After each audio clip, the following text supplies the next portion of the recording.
Prince Joseph. I work as the Group CIO of Nest Group, and our flagship company is SF Technologies. So largely we are into manufacturing, high-tech electronics manufacturing.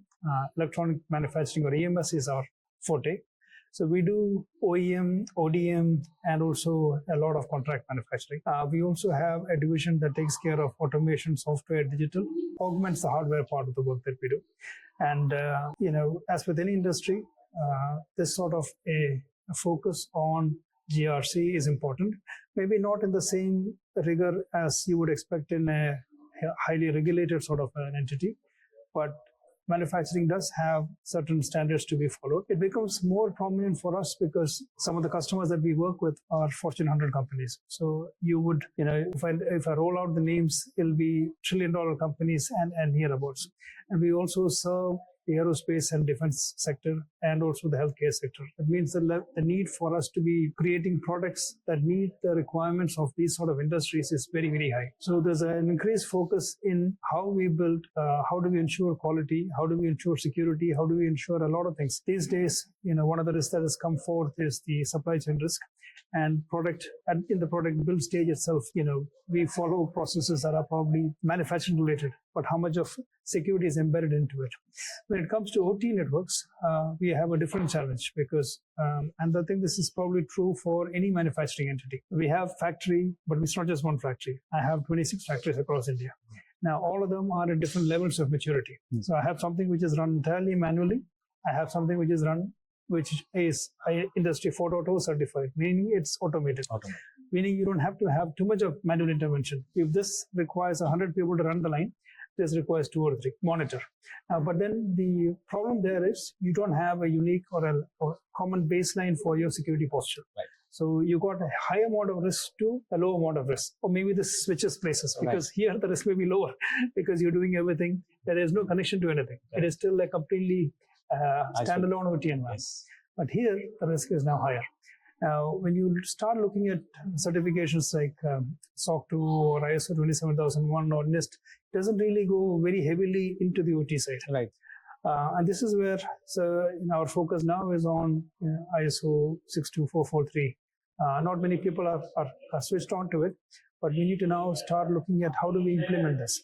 So we have, for every manufacturing line, the type of equipment is different. The function of that is different. Its capability is different. The software that it runs on is different.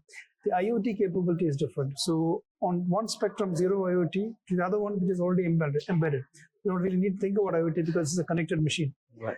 And you've got the other ones where you have the added piece which is going to be bolted onto it.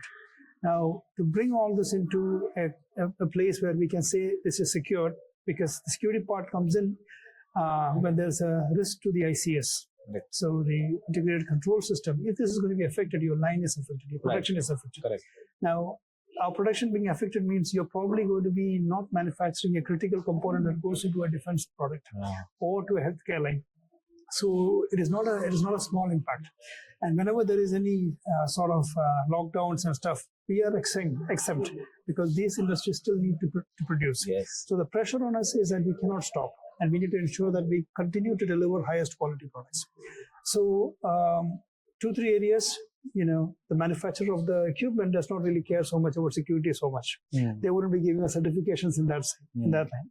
So we have to bring it together now. So we are at a place where the OT realm is catching up. But now the focus is there that if you're going to certify, if you're going to deploy this, it needs to be aligned with the IT part as well. And if there's going to be an integration, you have enough security measures to provide an overall security posture which gives confidence to yourself and to the customers. So challenges are there because there is no common benchmark, there is no standard as such.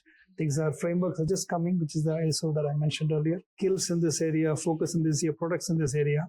Products are, what we see is people who have products on the IT side are just pushing it onto the OT side and saying, use this, it'll work. So we have to work through that. So that's where we are. It's such a unique position, but it's an area which requires a huge amount of focus, especially with the geopolitical scenarios that we're seeing.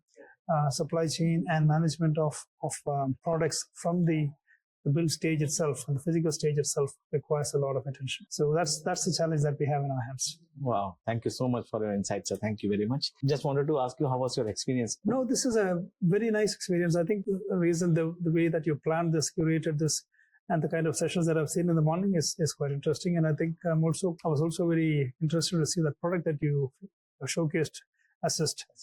That seems to wrap a lot of things together in there. So it's a very promising product. That was one of the highlights for me. And then listening to peers, and these are places where we are actually networking with people who are experts in this field. So looking forward to some good takeaways in that. To meet Mr. Shahul, good to meet Vamsi, good to meet the rest of the team. Sure. And it's always a pleasure. Thank you very much, sir. Thank you very much. Have a nice evening, sir. You too. Thank you.